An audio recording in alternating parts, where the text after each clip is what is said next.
Welcome back to the Mind Your Heart podcast. Welcome back. Happy Monday. Happy Monday. September 30th.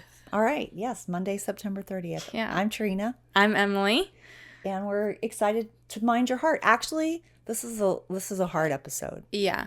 So a little bit of a trigger warning. Well, not a little bit. A trigger warning. If like gun violence and I guess like deaths, school shootings, that's what we're talking about, is school shootings. So if that is not something that you feel that you have the capacity to listen to, then go ahead and skip this episode.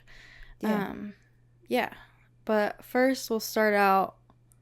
Yeah, light. Yeah, just so we'll start out light. Yeah. We'll talk about, I don't necessarily know if we have to talk about highs and lows, but No. I think we can talk about just what's going on. So we're discussing podcasts currently and podcasts that we like. And Emily was telling me about a new podcast that she listens to. Yeah. Well, it's because I have a newfound obsession with Andy Samberg. I think he's just so funny. And I recently started watching Brooklyn Nine-Nine, and that was when I was like, I love Andy Samberg. And then I just started watching all the things, like all of the digital shorts he's in and SNL, and like Hot Rod, which is like the stupidest movie ever, but like he's funny. So but like the podcast that I'm listening to is called The Lonely Island and Seth Meyers podcast. So it's like the guys from The Lonely Island from SNL, and they're just discussing like digital shorts that they did in SNL. And I think it's funny because Andy Samberg like hates being on a podcast. Like he like does not want to do a podcast. Like they're all like, you like shut up and just like be here, like and he's like, it's just stupid, like we just need to go outside. And so the other guys are like, you don't even go outside, like what are you talking about? And he's like, well, I think it's just whatever. And then Seth Meyers has his own podcast that is like guest based, and Seth and Andy are like really good friends. And Seth's like, well, Andy, like, I haven't asked you to be on my podcast. And Andy's like, because you're being polite? And Seth is like, no, because I'm just trying to be a bro. Like, I'm trying not to force you to do another one that you don't want to do. Yeah. Yeah, that's funny. But it's funny. Yeah. And I was complaining because I'm a shorty. Life is Short with Justin Long. Yeah, Justin and Christian Long. And I don't know where they are. They've like just disappeared. They didn't even say goodbye. And it's been repeat after repeat after repeat. And I'm like, where are they? And so they have Life is Short and then Life is Shorter. And I'm like, I'm very upset. I don't know where they are. I think I posted on their Instagram thing. No one responded. And other people have said it too. So I don't know what's going on. I don't know what's happening. Yep. So anyway, so that's one thing that's going on. And then another favorite podcast of mine, Smartless, they moved to, what is it? Is it Sirius XM? Yeah, they moved from Wondery, and I was like, all right, so lots of shaking up happenings in podcast world. But I have to say, because what is this, September 30th? Yeah, we're recording this September 21st, I think it is. Yeah, we're a little behind schedule, so September 21st, and I started watching The Golden Bachelorette, and it's so good. Like, it's so much better than the regular Bachelor and Bachelorette because these people are, like, nobody cares about their Instagram following at the age of 65. And then, so it's like... You never know. Well, yeah. But they just seem... I mean, there might be a few, but they just seem so... I don't know, like they've lived life's experiences. I cried in the first episode like 6 times. It was multiple times. And that's a very specific count of times. It was a lot of times. I was like, what's happening? It was just all these like sweet stories and these guys that are not afraid to be vulnerable because, they're older and they just can cry easier. And it's just kind of refreshing. Yeah. And then Joan, like you're rooting for her because she's, she was on the Golden Bachelor and she was like a fan favorite. And then she decided to leave because her daughter had a baby and was having some postpartum. And you're like, well, she's a great person because she's, family first. Yeah. And now you just, and she was like, she had a great love. And so it's You're like, oh, Joan. Yeah. I don't know. I really am enjoying it. So hopefully I feel this way when this podcast comes out because it was a good start.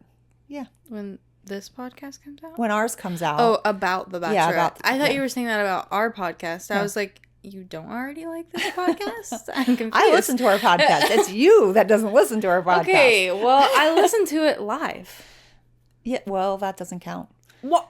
Yeah. Why doesn't that count? Because it doesn't. You have to reflect. I have discussed this with people, and they say that listening to it live does count. It doesn't count, though, because you don't know how you sound in the microphone. You don't know what you're doing on the camera. I don't want to know. All right. Well, then you don't want to grow, I guess. Apparently, you just want to stay in one box.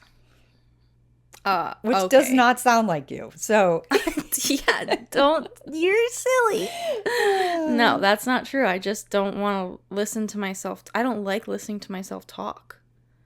Yeah, that's sad, though. Why? I don't know. Anyway, I think you should check it out. I'm not going to. All right. Well, we want you to continue to check it out, even though Emily's stubborn as a mule. Okay. And I get it from you. I don't know what you're talking about. Okay. All right. So that's what's happening. So now we can move into some more serious things. Yeah. And yeah, this is an upsetting topic for me. Like I'm really sick of this happening in our country. I think it's very upsetting. As of September 19th, 2024, there's been 50 school shootings. That's outrageous. We just had one that was more recent in Georgia and where several people were killed. And this was a 14-year-old who had an assault rifle and also was questioned the year prior to this over some tips about school shootings, he and his father. And I just feel like, what are we doing in this situation? Like, this is outrageous that this is happening and that teachers don't want, and that's one thing. Like, some people's solution to this problem is to arm teachers, which I think is absolutely asinine. I can't even imagine walking around my classroom with 7-year-olds with a gun. That sounds completely outrageous to me. And it doesn't feel like a solution. So I think there's like a variety of problems here. One of which I don't think 14-year-olds should have any access to an assault rifle. Yeah. That's part of it. I don't even think assault rifle. Why do we even need assault rifles in the first place? And then so I have an issue with that. And I do have an issue. And people are like, don't take my guns. I have my right to my guns. And I understand that is your right. And that I may or may not disagree with people having guns. But what I do understand is that we also have a right to our kids being safe at school. And so the rights of a gun bearer is superseding the rights of children. And it's like, and I'm like, you have violated rights in other laws that have happened. Yeah. And so I just feel this is my solution. And this is not taking guns away from people. This is allowing people to keep their guns, but this is the solution. I heard this, a woman, she's a veteran, and she posted on a place on Instagram, and this was a thing that she said, and I thought this makes perfect sense. And she said that she thought that in the Army, she was in the Army, and that the Army does a really good job of this. She's like, the Army prioritizes the soldiers, the lives of the soldiers. That comes first over the weapons. Hello? That sounds like a great solution. Yeah. And that every soldier, when they are given a gun, the gun is associated with their social security number. So it is tied to their social security number. As long as they have the gun, it's tied to them. They also have to have the proper training. That makes sense. And they also are held responsible and liable for the control of their weapon. So their weapon must be secured. So if somehow someone else gets a hold of their weapon and murders someone, they too are held responsible because they did not secure their weapon. Yeah. I think this would eliminate so many if this was the case, if people had to have their guns tied to their social security number, they could still have their guns. But it's their responsibility to make sure that somebody doesn't break in and take their weapon and kill someone. So it is their responsibility. And if you feel like you must have a gun, then that's what you are agreeing to. So that's what I think. I think that I think we should follow that, because then people would get what they needed. They would be able to keep their guns if they, wanted to keep their gun. And then they would also be held responsible if somebody is murdered because of their gun. So that's one of the things that I think is a solution. And I will let you talk because I'm like kind of enraged. Oh, I feel enraged. Yeah. Because our children are going to school and being murdered. And our teachers did not sign up to be law enforcement. They did not sign up to be, they're not in the military. They're not in combat. And also when people are in combat, they get paid a lot more money. So, and that's another thing. Like, you want teachers to carry weapons, then you better be paying them a completely different amount than you're paying them. And I'm sorry, one guarded person in the school. And let me just tell you the impact that is having on the mental health of our children. Yeah, I was going to say that's not helpful. No, these active shooter drills have scarred kids for life. That's the normal part of our children's lives. That to me is insane. Yeah. I thought it was bad enough having hurricane drills because it was scary and kids would cry. I remember crying with tornado drills. Yes. And we don't even really get that's tornadoes. What I meant, tornadoes. In here. Yeah. And I remember vividly how scared I was when I was in 3rd grade. I literally sobbed on the floor. Because it's upsetting and scary. And now we're in a room in a triangular area where people can't see in the windows or whatever, pretending there's an active shooter outside. That's terrifying for kids. Yeah. It's so, and that has become our normal part of our lives. I don't know how we got to this point. And the amount it's just increased since COVID. And it's just there was 3 children in my school district arrested just this week for making threats. Now they're going to be prosecuted to the fullest extent of the law because they have to take this so seriously. This is an 11-year-old.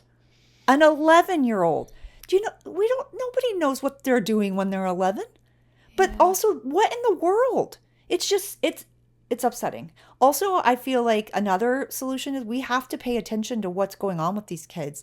They act like, like in this particular case, this boy, had been tracked already by the FBI, but nothing could happen. And that's the thing, is that schools' hands are so tied and they don't have the resources for this. Yeah. We had a student in my school when I was the student support specialist, and I mean, he was blowing up lizards and he was doing things that were very scary.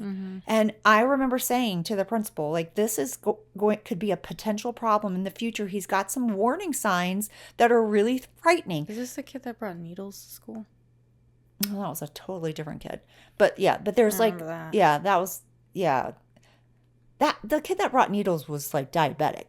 So he left a bunch of needles. He did not handle them wisely. Okay. He was also 7. Okay. So he didn't handle them wisely. All I remember was being very afraid of needles at that time. But he did not handle that well, and I actually was not there. I had a substitute.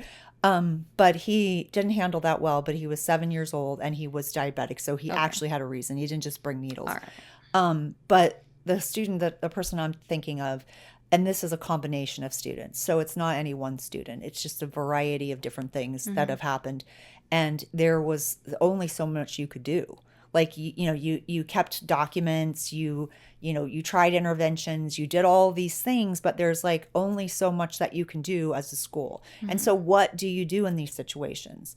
I mean, this person needed help. And when the family is not on board, it's very difficult to get help especially when the family is not on board. And the family wasn't on board. And I also think, like, sometimes these parents, they need to be held accountable as well. Yeah. It's partly up to you as well. If somebody calls me about my child threatening to shoot another person, like, that would be something that I would take very seriously. Yeah.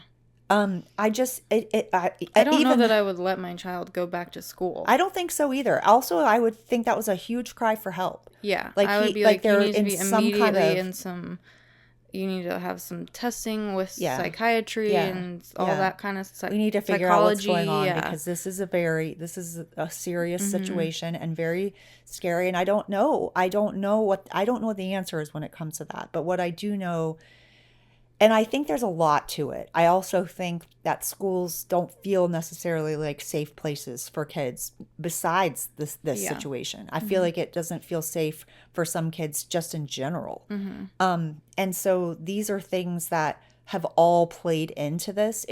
I don't think it's just out of nowhere we have people acting violent. I don't Mm-hmm. think that's happening out of nowhere. I mean, some people blame it on social media.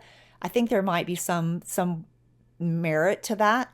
I think things have become like really common to see. Like we've become kind of numb to such extreme violence. Mm-hmm. And I think that's really upsetting. And also like people having their whole lives on video is can also be like another thing that's causing upsetting situations. But it's just like we have to do something. Like something we have to take this as like how many more times do we need this to happen? Yeah. I just feel like I don't know. It just feels so unbelievable to me. Mm-hmm. And I can go both ways. Like my friend who was in a school, or she's not working there, but her child was in the school where one of the students was arrested this past week. She was like, they need to have the full extent of the law, and she was like ranting and raving. And I was like, I agree with you. We have to take it seriously. But on the other hand, I'm like, what does an 11-year-old know? Like, how much does an 11? I know that they understand not to kill. Like Yeah. I do I mean, my 7-year-olds understood not to Mm-hmm. kill. But also I'm like, Their mind is not fully their mind is developed, not. and Yeah. like their responsibility is not solely on the child because they are not classified as an adult. Yeah. Like they're classified as somebody who is not developed all the way Yeah. yet. And like the person that is responsible for the well-being and safety of their development is the parent Yeah. So I think that or the parent guardian. needs to be held responsible.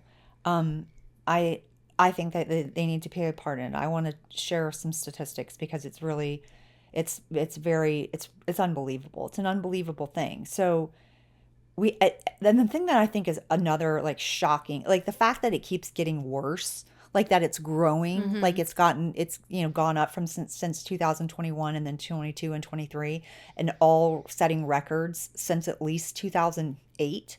There was 83 or 82 incidents in 2023, and one of the deadliest was in 2022. It's just unbelievable. And Mm-hmm. then the thing that I think is interesting is that it is almost every state, but there are, I think, 5 states. Yep, 5 states that have not had any school shootings since 2008, What are the states? according to CNN's analysis. Like I will say my source is CNN in this case. I have like cross-checked it, but CNN is the place that I'm on currently. But the states that have not had school shootings, I know one of them is Vermont and New Hampshire. Those are two of them. And then I can't find where the other ones are. I should know what this state is. But just looking at the map, I don't. Oh, here we go. Montana and Wyoming. Mm-hmm. Montana, Wyoming, New Hampshire, Vermont, and Rhode Island have had no school shootings in this period since 2008. Wow. So, that's interesting. I Yeah. wonder What are they why. Yeah, doing? what are they doing? I'm curious what their gun laws are in Mm-hmm. those states. I'm also curious their mental health. Mm-hmm. I want to know if they're doing anything different in their school system. Like, are kids happier at school?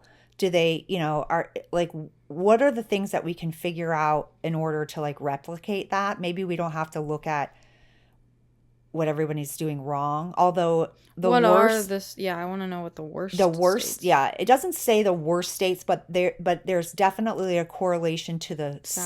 South. Yep, the South and the Mid Atlantic. So the South and the Mid Atlantic have the most school shootings, But the which is interesting. Like, what is their, again, what I would ask the same questions. Like, what are their gun policies? What are their mental health states? How much help is available? And like what's going on in their schools. I know in schools in Florida in the South, we've got a lot of like over testing kids, where we have like increased the expectations on children. Have When I was teaching first grade, the content that they're teaching now, they're teaching that in kindergarten. They're teaching the content that I taught in first grade in kindergarten. Oof. So everything is, I mean, we've got kids taking algebra in seventh grade, sixth and seventh grade. So we've got middle schoolers taking high school classes. We've got high schoolers taking college classes. We've got elementary school kids, pushed into grades and 1 and 2 grade levels ahead of them.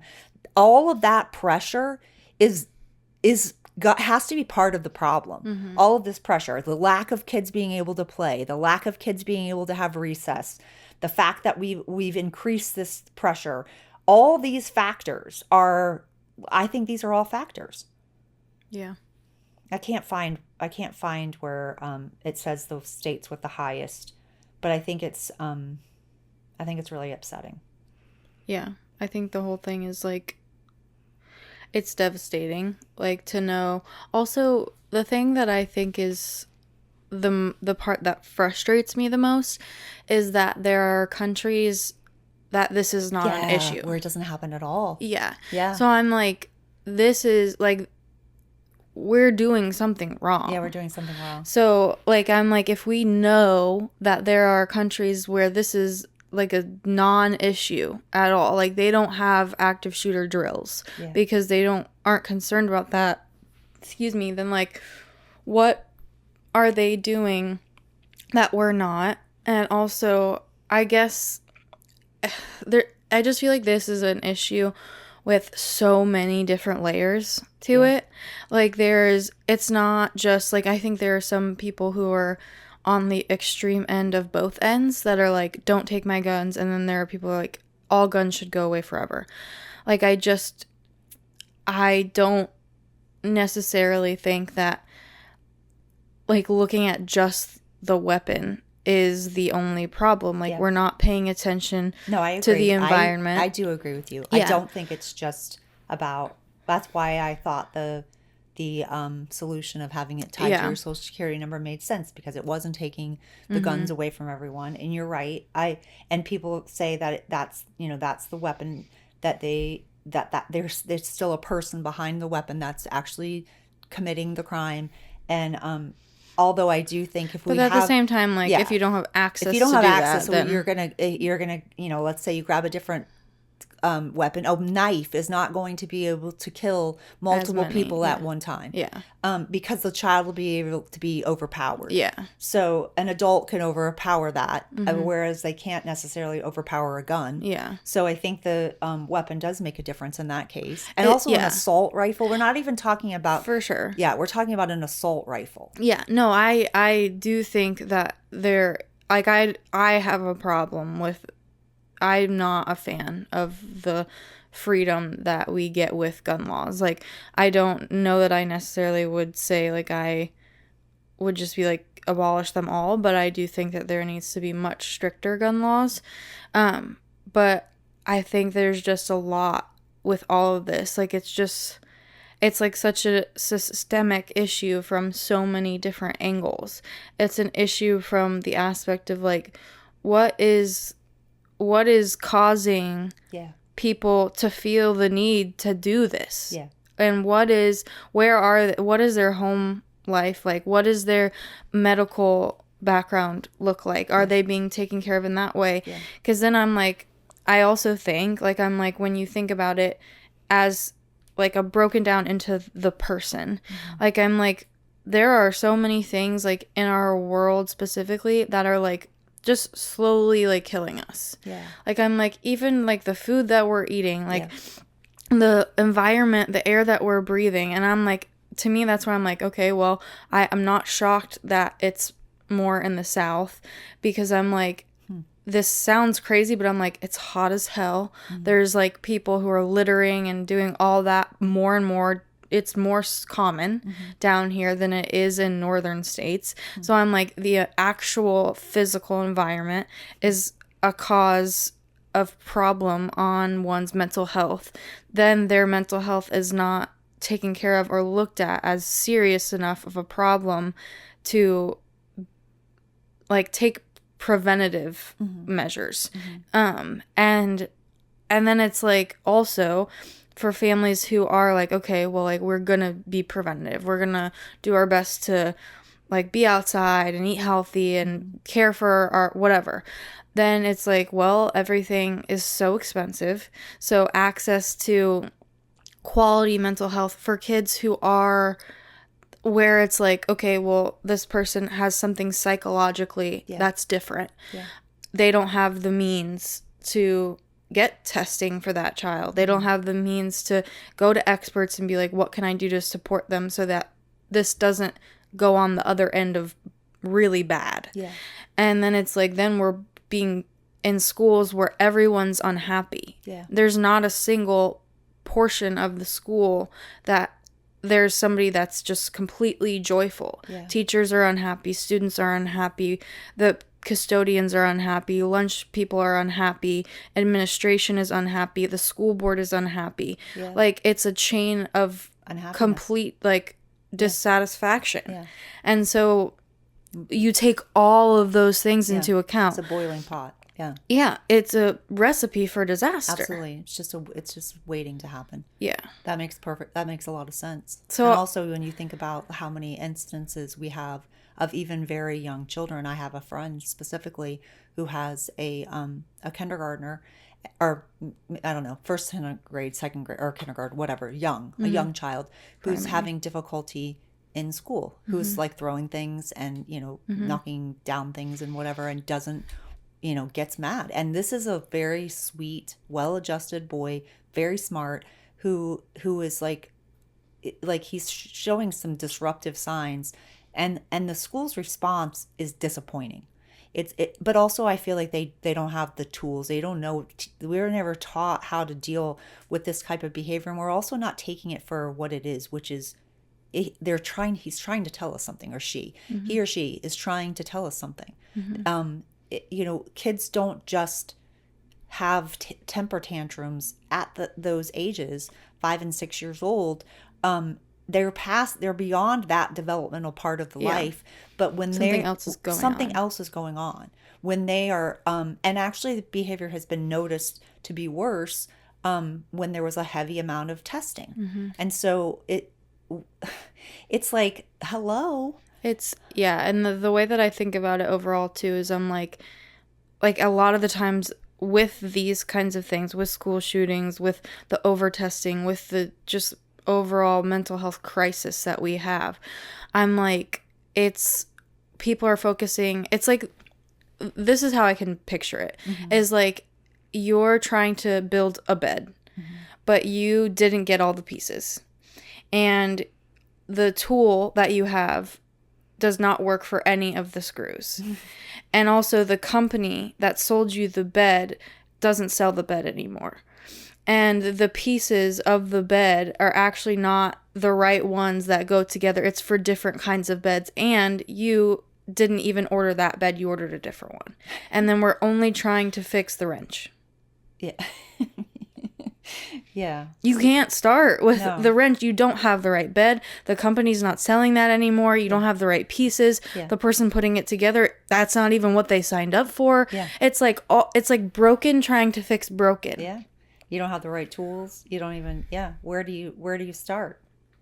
It's like a cycle of mess. So it's like you're like, in my head, like I was talking to Jake about this because we were talking about like the political standpoint of it and like what our presidential candidates have talked about with this. And I'm like, it's so easy for them to get up there and say, I'm going to fix this or I'm going to do this. When like, really, if we're really being truly honest with ourselves, the only way that we're going to fix this is by completely starting over. We have such a broken system. The system is so broken in so many different ways. It needs a complete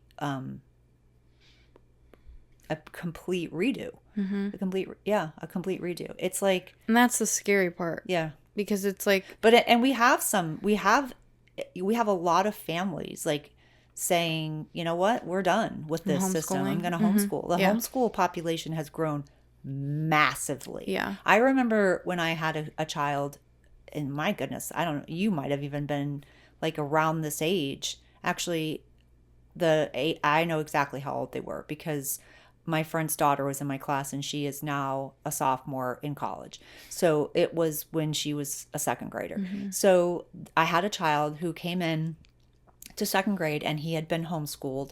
And I remember, like, this is so terrible. I felt judgmental. I was like, what do you mean you homeschooled?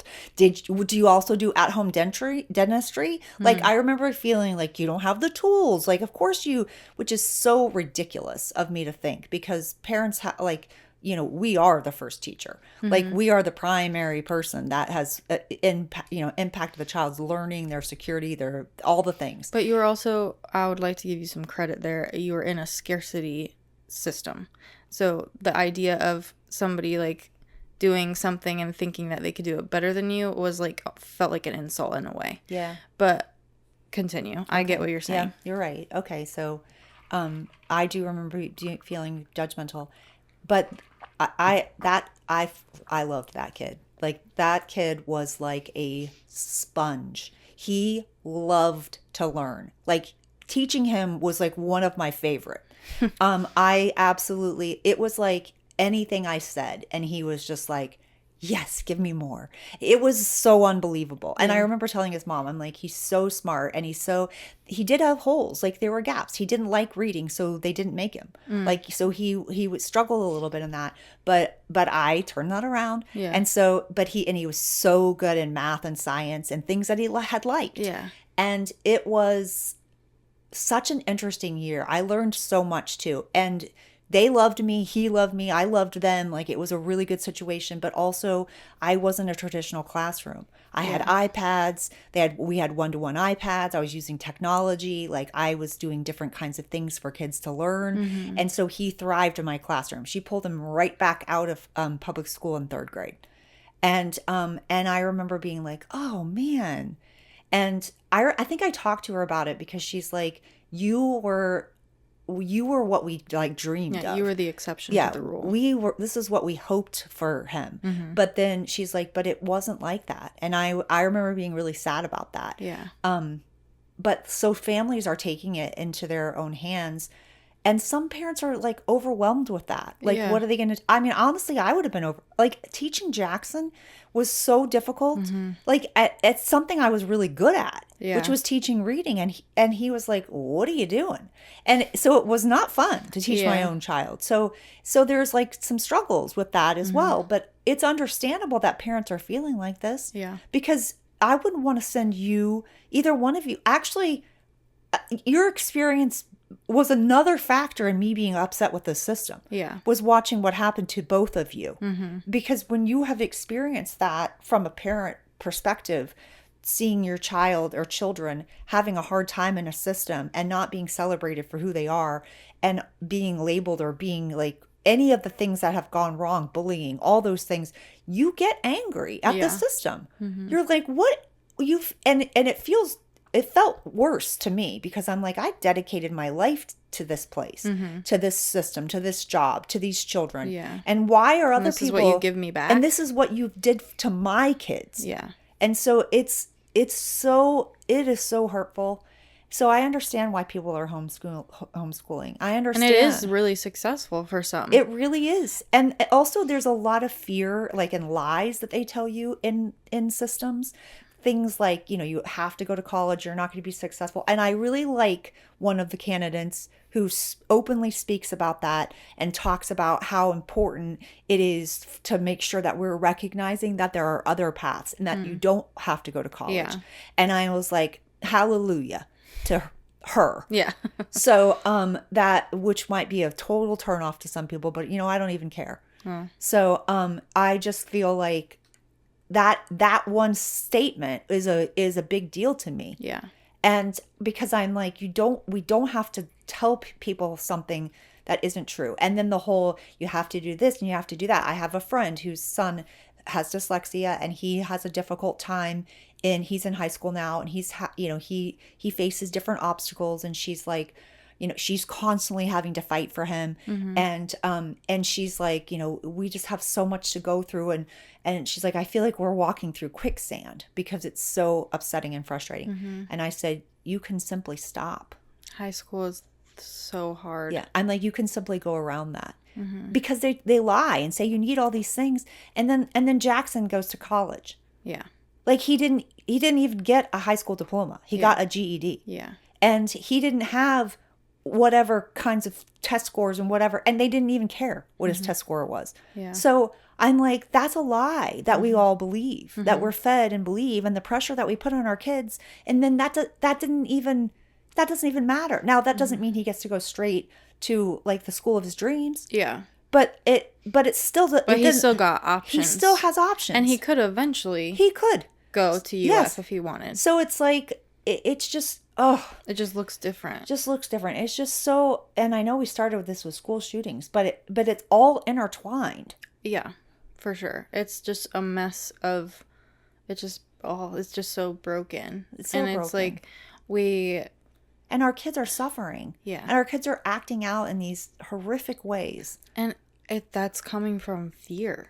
Yeah. I mean, like, it's so scary. I remember when I was in high school and there was somebody, there wasn't somebody like actively in the school, but there was like a bank robbery by the bank that was like literally right across the street. Like we would walk there after school for parents to pick up there. And the guy like had a gun and he was like running up and down the street or whatever, and we had to be on lockdown, but we didn't know like what was going on.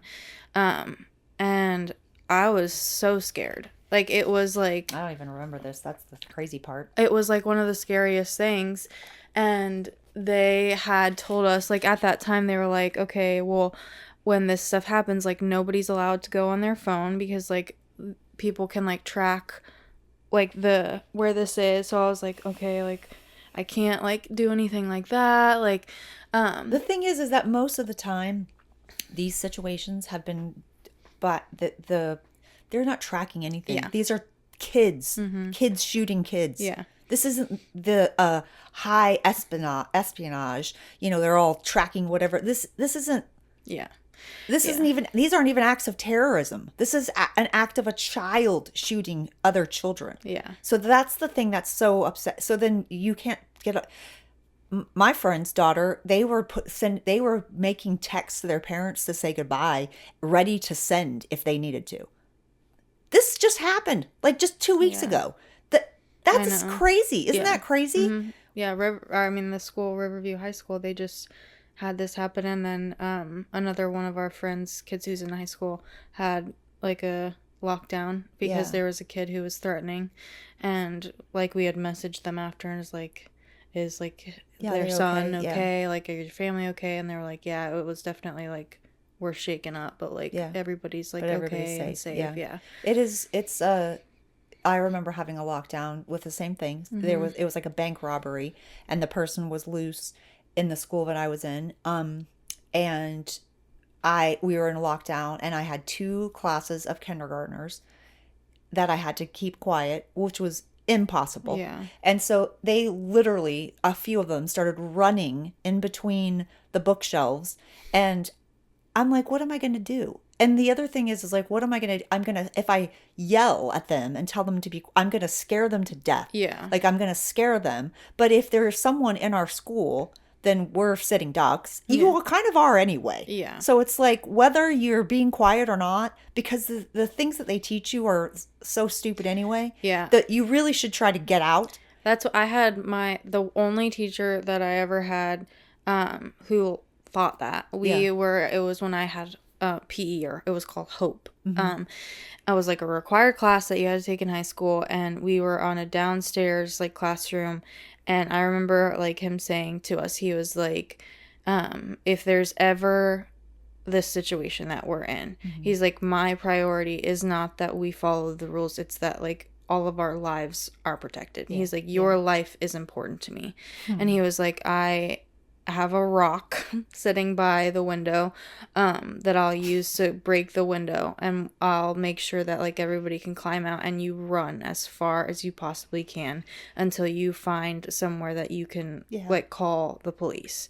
And he was like, don't stop running until you get somewhere safe. Because moving targets are harder to hit. Yeah. And because we were at the back of the building, so if you ran, you could go through the woods into like Palmetto, basically. And he was like, don't look back, just keep running. Like, that's what we'll do. He's like, we will not sit here and wait for somebody to come. Yeah. He's like, I will break the glass and we will go. And that was like the only time where I was like, I actually felt like safe to be. I was like, I hope if this does happen, I'm in his class. Yeah. Because I'm like, I know we would get out. Yeah. Because then like I had other teachers who were like, I mean, they obviously, of course, wanted to do the best they could. And they're like, I would risk my life for you guys. But I'm like, but then like, then what? Then what? Then you're dead and then we're next. Yeah. So it's like. No, it's like what, I don't know what the answer is. I don't know what the answer is because. Yeah, you would want the teacher that's like, we're going to get out. We're going to try to get out. Mm-hmm. Like, we're going to try. I mean, and I used to feel like locking the doors felt so stupid to me. It was such a hassle. But in this case, in this situation in Georgia, that boy came back to his class with the gun and knocked on the door. And another student got up, saw the gun, and didn't let him in, thank goodness. And then he went and shot across the hall. So they were safe because the door was locked. Yeah. And so I think about that and I'm like, well, in that case, like, who cares if you have to keep getting up and down, unlocking the door? The fact is that saved their lives. Yeah. But it's like. But also, we shouldn't be in the position to where a locked door is saving a child's life. No, absolutely not. No, absolutely not. And that has to be your regular existence. Yeah. It's upsetting. It's an upsetting situation. And, yeah. Yeah. And also, like, all the feelings that come along with this, whether you've experienced it, whether you've had a child that has experienced it, whether you've lost somebody to this, like, are all, like, completely valid feelings. Like, this is a very, like, complicated issue with lots of feelings and emotions that come along with it. So like being like gentle with yourself and with the other people around you who are feeling things too is important because it's not linear. It's just a mess. Yeah. And your feelings, and no matter what they are, whether it's sadness or grief or anger, like mine is clearly coming out right now as anger. Mm-hmm. And it's okay. Yeah.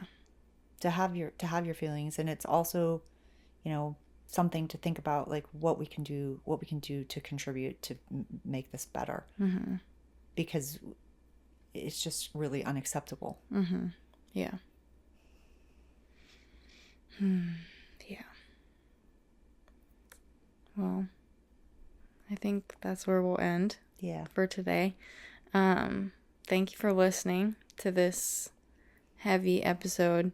And as we like go out, I would like to say, like, when we're in a position of like helplessness, like when there's not like stuff that we can do to a large extent, the thing that we can do to create change is to put like goodness into the world. So like keep showing up for your children and loving them and showing them what love is, and being kind to other people, and like small acts like that does make a big difference in the long term. So when you sit here and we talk about this and you feel helpless and we feel helpless, like the thing we can do to contribute to long-term change is to be the better in the world. So that's a really good reminder. Yeah. It's a good reminder. It's when I feel this like emotionally attached, it's hard to like stand back and look at how you can make it better. Mm-hmm. But I think that's a really good reminder. Yeah. So we will see you next week on Mind Your Heart. Go walk outside and take a breath because you need a break after this episode. Yeah.